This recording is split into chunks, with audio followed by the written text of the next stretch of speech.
Alhamdulillahirabbil alamin. Alhamdulillahilladzi birahmatihi yatarhamu ibaduhul mu'minun wa bitaufiqihi yartajul zalimun. Asyhadu an la ilaha illallah wahdahu la syarikalah wa asyhadu anna Muhammadan abduhu wa rasuluh alladzi la nabiyya ba'dah. Alhamdulillah wa syukranillah, puji dan syukur kita panjatkan kehadirat Allah Subhanahu wa taala. Allah yang Maha Rahman, Allah yang Maha Rahim. Segala kenikmatan yang kita rasakan pada hari ini, apapun yang kita dengar, apapun yang kita rencanakan, apapun yang kita bicarakan, tidak akan jadi indah dan sempurna seandainya tidak diliputi dengan rahmat dan karunia Allah Subhanahu wa taala. Pemirsa yang dimuliakan Allah Subhanahu wa taala, alhamdulillah hari ini berkat rahmat dan karunia-Nya kita bisa bertemu dalam acara Kabisah. Dan pada saat ini kita akan berbicara masalah hakikat keluarga sakinah. Yang jadi pertanyaan, apa sih sebenarnya, siapa keluarga sakinah itu? Kemudian, adakah target yang dituju oleh keluarga sakinah? Dan yang ketiga, bagaimana caranya agar kita bisa menggapai keluarga sakinah? Jadi mungkin ada 3 poin yang akan kita bahas pada hari ini. Yang pertama, apa sebenarnya keluarga sakinah? Keluarga merupakan kumpulan orang yang di dalamnya terdapat anggota keluarga, yaitu ada suami, ada istri, dan ada anak, dan itu disebut sebagai keluarga kecil. Kemudian, kenapa ada kalimat sakinah? Sakinah itu berasal dari bahasa sakana yaskunu sakanan, artinya tenang, adem, tentram. Nah, itu arti sakinah. Kemudian mawaddah. Mawaddah itu berasal dari kalimat wadda yawaddu mawaddatan, artinya kasih sayang. Dan rohmah itu berasal dari kalimat rahimah yarhamu rahmatan, artinya kasih sayang juga. Keluarga sakinah merupakan dambaan setiap orang yang mau membangun rumah tangga. Ketika kita mengadakan acara walimah dalam pernikahan, setiap para undangan pasti berdoanya semoga menjadi keluarga sakinah mawaddah warahmah. Dari tinjauan bahasa yang tadi dipaparkan, berarti yang namanya keluarga sakinah itu adalah sebuah keluarga yang anggotanya minimal ada suami, ada istri, dan ada anak. Dan keluarga tersebut menjadi keluarga yang adem, nyaman, tenang, membahagiakan. Kemudian dibangun atas dasar mawaddah warahmah. Dibangun atas dasar kasih sayang, saling mencintai, saling menyayangi, saling mendambakan, saling menghargai, itu dalam sebuah keluarga. Sehingga kalau boleh saya katakan, keluarga sakinah itu adalah keluarga yang bisa mewujudkan baiti jannati, rumahku adalah surgaku.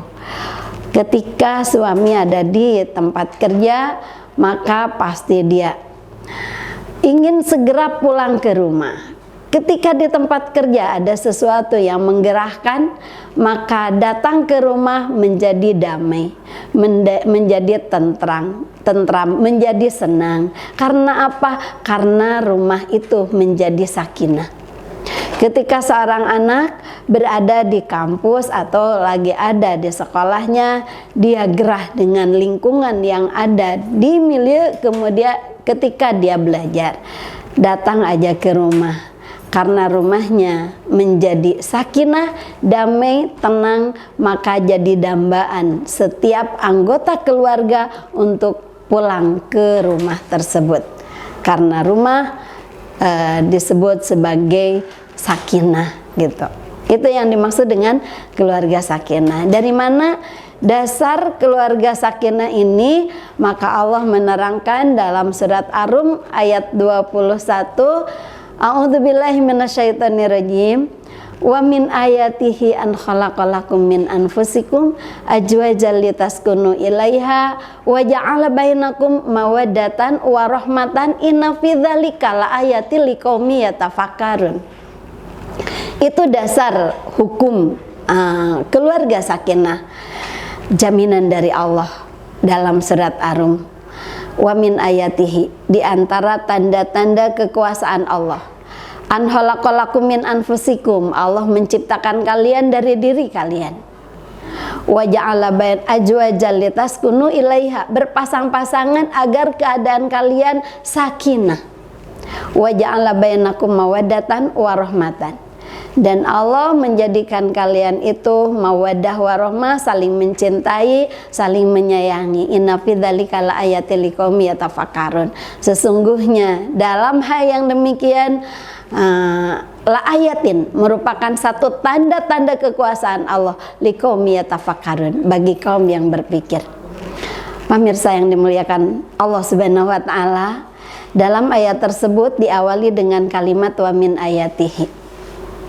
Wa min ayatihi, ada salah satu ahli tafsir mengatakan kalau ayat Al-Quran diawali dengan kalimat wa min ayatihi, tanda-tanda kekuasaan Allah, maka nalar kita, pikiran kita seringkali tidak bisa menjangkau apa yang dimaksud dengan wa min ayatihi, artinya dengan kekuasaan Allah tersebut. Satu contoh, masalah wa min ayatihi an khalaqalakum min anfusikum azwajan, itu masalah jodoh. Kita tidak tahu jodoh kita siapa, dengan siapa kita harus nikah, kemudian sampai kapan kita berumah tangga, kita tidak tahu. Karena kita tidak tahu, maka Allah mengatakan wa min ayatihi. Itu mah kekuasaan Allah, tanda-tanda kekuasaan Allah. Cuma seringkali kita, apalagi ibu-ibu, kalau keluar dari undangan, kemudian istrinya cantik, suaminya hitam, pendek, jelek, dan ibu-ibu pasti jadi pembicaraan. Itu kenapa ya istrinya sayang, istrinya cantik, soleha, pinter gitu. Pas dengan suaminya baru ketemu, suaminya kayak gitu. Jadi pembicaraan orang. Maka Allah menegur dengan ayat ini.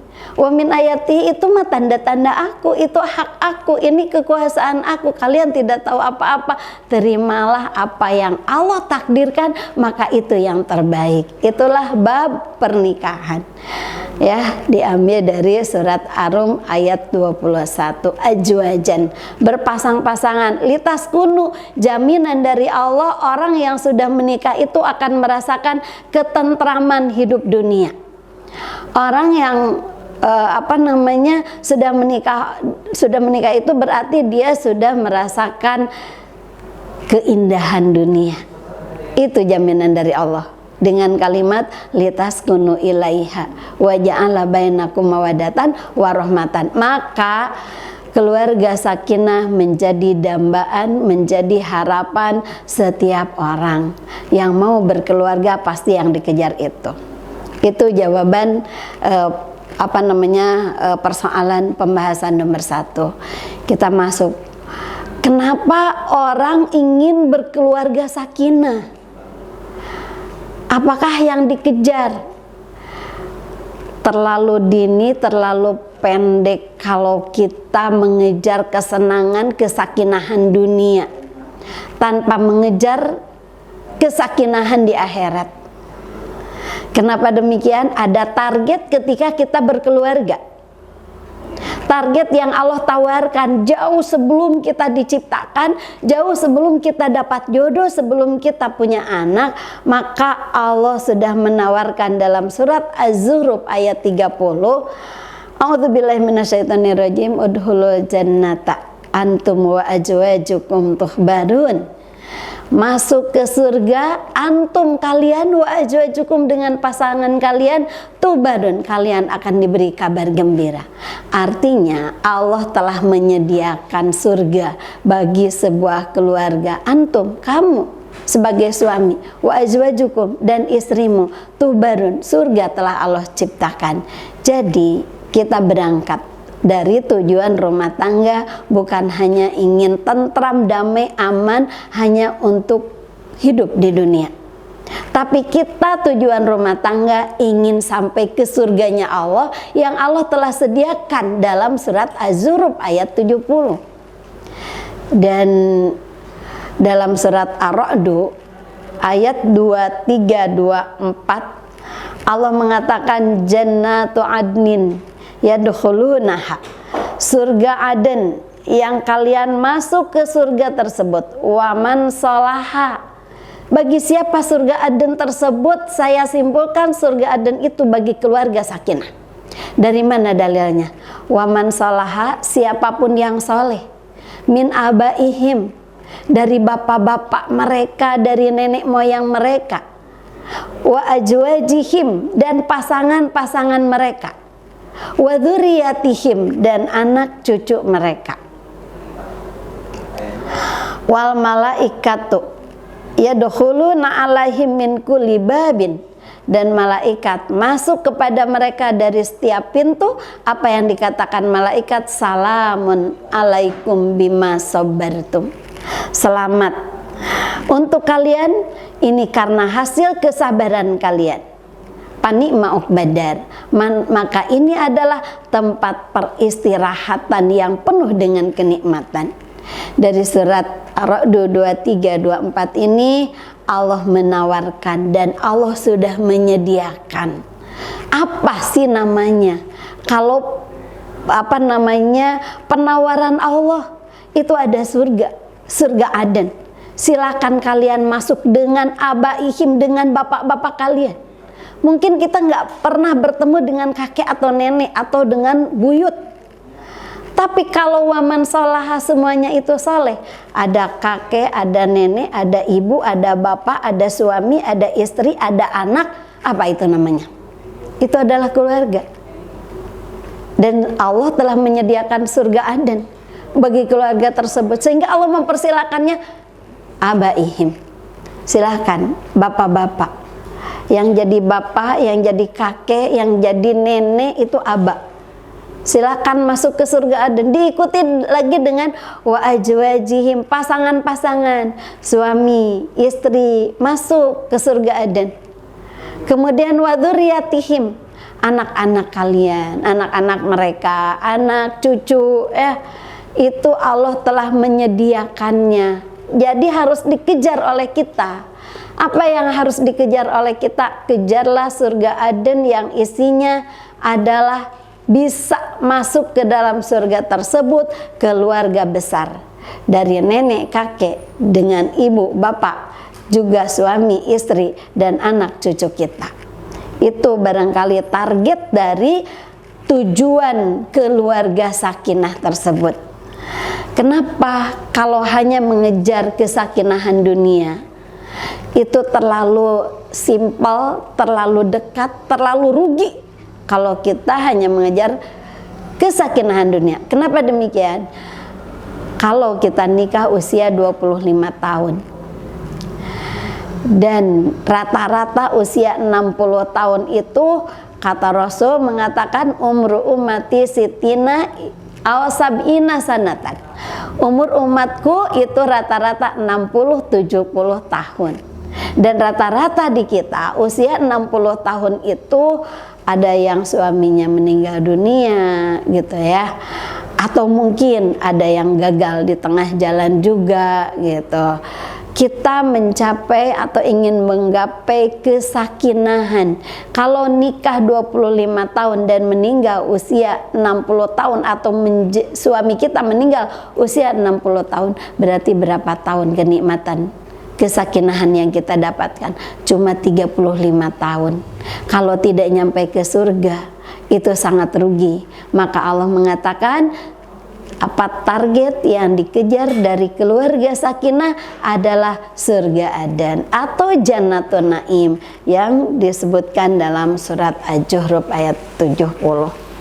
Itu langkah target dari keluarga sakinah. Yang ketiga, barangkali ada pertanyaan juga, langkah-langkah apa sih yang harus kita lakukan ketika kita ingin mencapai keluarga sakinah?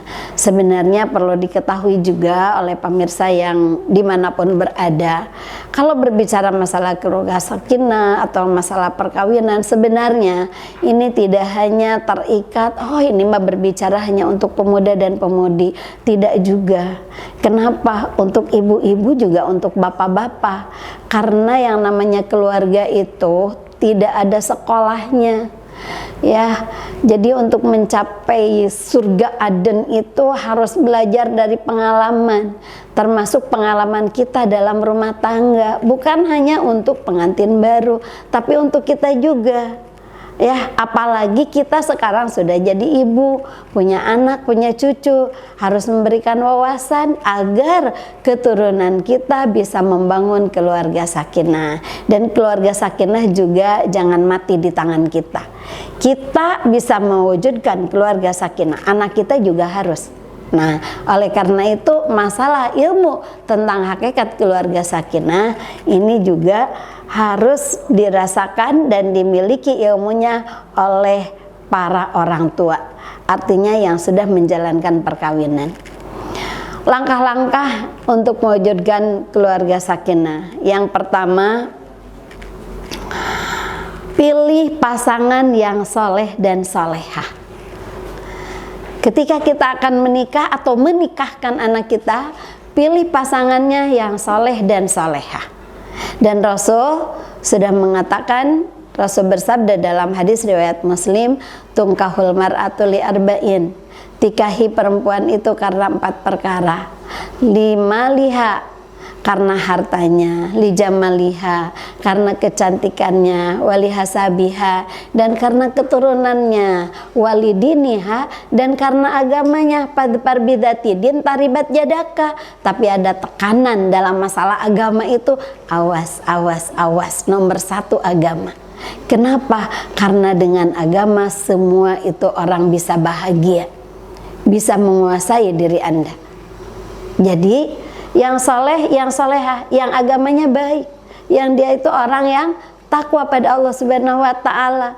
Tapi kalau masalah lima liha, hartanya, kalau bisa tikahi orang kaya, wali jamaliha, tikahi orang cantik, wali hasabiha, turunannya dari turunan orang terhormat. Tapi kenapa Allah Rasul menyimpan walidiniha padpar bidatidin taribat yadaka? Walaupun walidiniha dalam susunan hadis tersebut ada dalam kalimat terakhir, tapi ada penekanan taribat yadaka. Dengan agama orang bisa jadi cantik, dengan agama orang bisa jadi kaya, dengan agama bisa memperbaiki keturunan.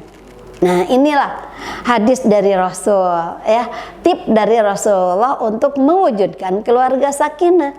Di kita sudah salah kaprah memperbaiki keturunan, katanya carilah yang ganteng, carilah yang cantik. Jadi di kita suka ada salah pemikiran. Untuk memperbaiki keturunan itu tidak melihat padpar bidatidin taribat yadaka, tapi melihatnya dari segi wajah. Dia nikah dengan bule 2 bulan, 3 bulan, udah dapat anak ditinggal. Akhirnya ternyata keturunan kesananya betul, Bu. Jadi orang pada ganteng, orang keturunannya jadi cantik gitu ya. Tapi pernikahan yang seperti itu fasad, Bu. Pernikahan yang seperti itu rusak kalau hanya mengharapkan keturunan demi rupa. Karena niat ibadah, niat rumah tangga itu harus niatannya ibadah sampai di surga. Makanya agama yang jadi permasalahan, yang harus jadi tekanan. Padpar bidatidin taribat yadaka. Jadi apa langkahnya? Kembali 1, pilih pasangan yang soleh dan solehah dengan Memperhatikan tungkahul mar'atu lima liha li jamaliha li hasabiha walidiniha, tapi padbar bidati din taribat yadaka. Dengan agama orang bisa cantik, dengan agama orang bisa kaya, dengan agama orang bisa memperbaiki keturunan, dengan agama surga bisa diraih. Jadi rumah tangga berbuah manis. Kemudian juga yang kedua langkahnya, niatkan saat menikah itu adalah untuk ibadah. Menikah itu niatnya untuk ibadah, menjalankan syariat Allah Subhanahu wa Ta'ala. Dengan kalimat sabda Rasul, an nikahu sunnati paman rogiba an sunnati falaysa minni. Nikah itu adalah sunnahku, siapa yang membenci sunnahku maka dia tidak termasuk golonganku. Artinya niat nikah itu adalah ibadah. Ketika kita beribadah, menjalankan syariat dari Allah Subhanahu wa Ta'ala, maka jangan heran kalau di tengah perjalanan ternyata ada setan masuk. Sehingga ada sebuah hadis, dan hadis itu meriwayatkan setiap pagi iblis itu menginstruksikan kepada para setan-setan, siapa yang bisa mengalahkan keimanan seseorang, maka mahkotaku akan aku berikan. Ada setan yang mengangkat tangan dan dia mengatakan, aku di pagi ini bisa mengalahkan orang bercerai dari suaminya.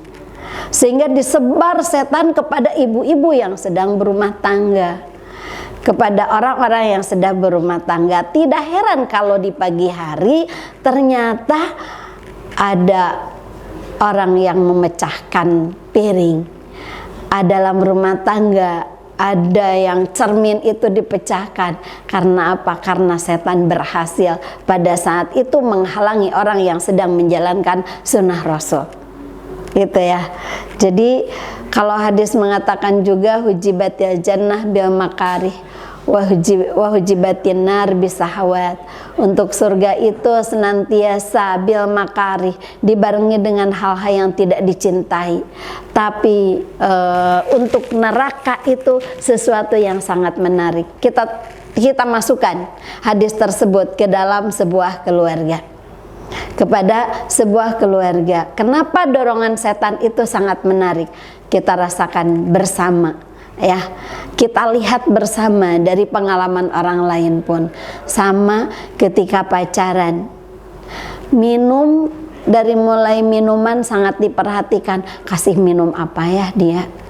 Kita berpikir, dia belum ngetuk pintu, pintu sudah dibuka oleh kita, dan kita sudah berdandan cantik. Padahal yang hadir siapa? Yang hadir namanya pacaran. Mohon maaf juga, sebenarnya di kita tidak ada pacaran. Ya, di kita tidak ada pacaran. Jadi kalau orang mempersiapkan minuman, dia dandan cantik, dia membuka pintu, kalau hal-hal untuk maksiat itu sangat menarik. Bisa syahwat. Ada pahala? Tidak ada. Kenapa tidak ada pahala? Hukum pacarannya itu sendiri haram. Pacaran yang berlaku pada zaman sekarang. Beda dengan ta'aruf. Artinya beda juga dengan orang yang sudah berumah tangga. Orang yang sudah berumah tangga, kata suami, can gegedor, can dibuka pantok. Kata suami, can kabesekan, can diberi uut. Belum dikasih minum. Belum keselak, belum dikasih minum. Karena apa? Itu yang kata Rasul, perhatikan wahai para ibu rumah tangga. Hujibatil jannah bil makarih wa hujibatin nar bisahawat. Kenapa waktu pacaran begitu perhatian, tapi ketika sudah nikah karena setan yang datang. Tapi untuk keluarga sakinah, kita akan selalu memperhatikan jangan sampai itu terjadi, gitu. Kalau berbicara masalah barusan perlu klarifikasi, ta'aruf dengan pacaran beda. Kalau ta'aruf memang hadisnya ada, Seorang sahabat datang pada Rasul, "Ya Rasulullah, aku akan menikah. Dengan siapa? Dengan seorang perempuan. Sudahkah kau kenal perempuan itu?" "Belum ya Rasul, aku belum kenal." Maka apa yang dikatakan oleh Rasul? Kenali dulu dirinya. Artinya kita ada ta'aruf. Coba jangan sampai ketika saya tanya, "Bu, enggak nikah dulu, saya mau ta'arufan dulu." Udah berapa lama ta'arufnya? Udah 4 tahun. Bukannya juga ta'aruf kalau 4 tahun? Gitu ya. Jadi itu kalau dilihat dari langkah-langkah untuk menuju keluarga sakinah. Jadi jalankan, niatkan bahwa niat kita nikah adalah untuk ibadah. Ada yang dikejar, yang tadi target kita adalah surga Aden untuk satu keluarga besar. Kemudian yang ketiga, siapkan seorang suami bahwa dia adalah akan jadi imam dalam keluarga. Itu disebutkan juga Bu dalam surat An-Nisa ayat 34, "Ar-rijalu qawwamun 'alan nisa bima faddalallahu ba'dahum 'ala ba'din." Bahwa laki-laki adalah pemimpin bagi perempuan. Imam dalam rumah tangga itu adalah suami. Jangan sampai istri mau jadi imam. Kenapa? Kalau istri jadi imam maka dia sudah menyimpang dari ajaran agama. Kalau menyimpang dari ajaran agama, idza wusidal amru li ghairi ahliha fantadiri sa'ah. Apabila satu urusan sudah diserahkan pada yang bukan ahlinya, maka tunggulah satu kehancuran. Makanya ada kasus seorang suami, "Ayah, suami saya itu adalah dia pegawai bapak saya. Karena kejujurannya, karena kebaikannya sehingga diangkat jadi mantu. Ketika bapak saya meninggal dunia, maka perusahaan diserahkan pada saya. Dengan sendirinya pemilik perusahaan itu adalah aku sebagai istri dari suami." Tapi tidak bisa hilang, tetap aja karena dia pemilik merasa bahwa di rumah juga yang berkuasa adalah istrinya, sehingga rumah tangga disetir oleh istrinya. Karena disetir oleh istrinya, maka hancurlah rumah tangga tersebut, termasuk perusahaannya juga hancur.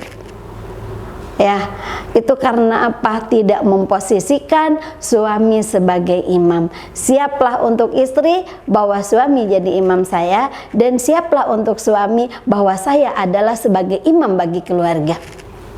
Apa yang diamanatkan oleh Allah Subhanahu wa Ta'ala ketika terjadi ijab kabul kepada seorang suami, yang kata Qabil tuh, "Aku terima nikah dan kawinnya," itu artinya sudah mitsaqon golido, sudah ada serah terima perjanjian yang sangat kuat dari seorang wali menyerahkan istrinya kepada suaminya. Ada beban yang harus ditanggung oleh suami dalam keluarga sakinah. Apa yang dikatakan oleh Allah Subhanahu wa Ta'ala? "Ya ayyuhalladzina amanu qu anfusakum wa ahlikum naran." Wahai orang yang beriman, jaga diri Anda dan keluarga Anda dari api neraka. Seorang imam, seorang suami harus membawa dirinya menjadi contoh untuk pergi ke surga, untuk masuk surga. Dan dia harus membawa istrinya, dia harus membawa keluarganya. Tidak bisa seorang suami nyelonong begitu saja masuk surga. Pasti nanti ada pertanyaan, "Jangan dulu, mana istrimu dan mana keluargamu?" Itu harus dipertanggungjawabkan. Kalau sudah dipertanggungjawabkan, baru dia masuk surga. Karena suami sebagai imam. Yang namanya istri itu jadi makmum dan suami jadi imam. Karena suami jadi imam, jadi pemimpin, maka si istri harus banyak mengalah. Kenapa harus banyak mengalah? Karena tidak ada seorang pemimpin yang mau dikalahkan oleh yang dipimpinnya. Ya. Jadi istri harus banyak mengalah karena memang suami itu adalah yang memimpin diri kita. Kemudian juga si istri harus turut taat pada suami. Karena pada satu keterangan, "Fasolihatu qanitatun hafidotun lil ghaibi bima hafidullah." Yang namanya istri yang saleh itu adalah istri yang taat pada suaminya, hafidhatun lil ghaibi, yang selalu menjaga dirinya dan hartanya ketika suami tidak ada, bima hafidullah, dengan apa yang Allah telah menjaganya. Artinya ya, itulah seorang istri yang saleh, itu tandanya yang turut taat pada suami. Kemudian juga kalau dikatakan kenapa turut taat pada suami, karena zaujuka jannatuki wa naruki, suamimu adalah surgamu dan nerakamu. Seolah seperti itu bicaranya. Sehingga hadis dari Abu Hurairah mengatakan, khairun nisa, sebaik-baiknya perempuan. Dan kita perempuan, kaum ibu perempuan harus mau menjadi, harus punya cita-cita ingin menjadi perempuan yang terbaik. Perempuan yang terbaik itu yang seperti apa? Istri yang terbaik itu seperti apa? Adalah istri imra'atan idza nadzarta ilaiha saratka. Seorang istri apabila suami memandang, maka saratka, membahagiakan Anda. Itu istri yang saleh itu. Wa idza umirta, apabila diperintah maka ata'atka. Maka wa idza umirti, apabila engkau diperintah ata'atka, maka taat padamu. Wa in gibta anha hafidatka fi malika wa nafsiha. Jika suami tidak ada, maka selalu menjaga dirinya dan menjaga harta suaminya, menjaga kehormatan suaminya. Jadilah wanita terbaik. Wanita terbaik, qanitatun hafidhatun bima hafidallah. Wanita terbaik adalah idza nadarta saratka, apabila dipandang menyejukkan, membuat damai, membuat nyaman, gitulah. Sehingga apabila dalam hadis yang lain, idza salatil mar'atu hamsaha, apabila perempuan itu salat 5 waktu, wasomat sahroha, hanya 5 waktu salatnya, tidak menunjukkan yang wajib tahajud, yang sunat dan yang lainnya, tidak, hanya 5 waktu, wasomat sahroha, dan puasa di bulan Ramadan. Tidak juga dalam hadis tersebut menunjukkan puasa sunat. Wa hafidhat farjaha, menjaga kehormatannya. Wa ata'at zaujaha, taat pada suaminya. Padhulil jannati min ayyibabin si'ti, silahkan Anda masuk surga dari pintu manapun yang engkau kehendaki. Itu adalah hadis sahih bagi pegangan bagi para istri. Taat pada suami, dipersilahkan masuk surga dari pintu manapun yang engkau kehendaki. Dalam rumah tangga sakinah bukan artinya tidak ada konflik. Pasti konflik ada. Tapi bagaimana caranya agar kita bisa memanage konflik tersebut? Dan itu juga terjadi pada diri Rasul. Rasul pernah konflik. Rasul punya istri Sofiyah. Dan ketika ada masalah di Sofiyah, Rasul sudah berusaha untuk meredakan kemarahan Sofiyah, tapi ternyata Sofiyah tetap marah, maka Rasul pergi. Itu cara menghindari konflik tersebut. Ketika pergi, maka Sofiyah merasakan bahwa saya itu salah, sampai Rasul pergi dari dirinya. Maka dia minta tolong pada Aisyah. Minta tolong pada Aisyah, tolong sampaikan permohonan maaf pada Rasulullah dari aku. Sampai Sofiyah mengatakan, hari ini adalah hari tidurnya Rasul di rumahku. Kata Sofiyah, aku hibahkan untuk engkau wahai Aisyah, tapi tolong sampaikan permohonan maaf dariku. Maka itulah ciri wanita salehah. Kemudian Rasulullah di sore harinya dia suka berkeliling ke rumah istri-istrinya. Ketika masuk ke rumah Aisyah, ternyata Aisyah sudah berdandan cantik, Aisyah sudah berdandan manis, sudah memakai baju bagus. Dan Rasul istilahnya merasa bengong, kenapa Aisyah berdandan seperti itu, tidak biasanya. Biasanya kalau berdandan seperti itu, kalau aku mau tidur bersamanya, gitulah. Maka apa pertanyaan Rasulullah? Wahai Aisyah, hari ini bukan bagian aku malam ini dengan engkau, tapi malam ini bagian untuk Sophia. Apa kata Aisyah? Barakallahu li, Allah telah memberkahi aku bahwa Sophia telah menghibahkan untukku, sehingga aku berdandan untukmu ya Rasulullah. Itulah istri salehah, selalu menarik apabila dipandang. Artinya Aisyah itu berdandan ketika ada suami. Maka kita juga kalau mau mewujudkan keluarga sakinah, maka bahagiakanlah suami dari seorang istri. Pemirsa yang dimuliakan Allah Subhanahu wa taala, itu barangkali yang bisa saya sampaikan dari mulai apa yang disebut keluarga sakinah, kemudian juga langkah-langkah untuk menuju keluarga sakinah juga seperti apa, dan apa tujuan yang ingin dicapai dari keluarga sakinah. Itu ingin dicapai dari keluarga sakinah, semoga kita semua termasuk pemirsa yang dimanapun berada bisa mewujudkan dan bisa menjadi khairun nisa, menjadi wanita terbaik yang diberikan hadiah oleh Allah Subhanahu wa taala, yaitu jannatu adnin, surga Aden yang sekeluarga dengan bapak ibu kita, kakek nenek kita, anak cucu kita, suami kita, bersama-sama kita masuk pada surga yang telah Allah sediakan. Amin ya Allah ya Rabbal Alamin. Mohon maaf atas segala kekurangan. Allahu ya'udzu bi'aidina ila ma fihi khairun lil islami wal muslimin. Aku qouli hadza wa astaghfirullah li wa lakum. Wassalamualaikum warahmatullahi wabarakatuh.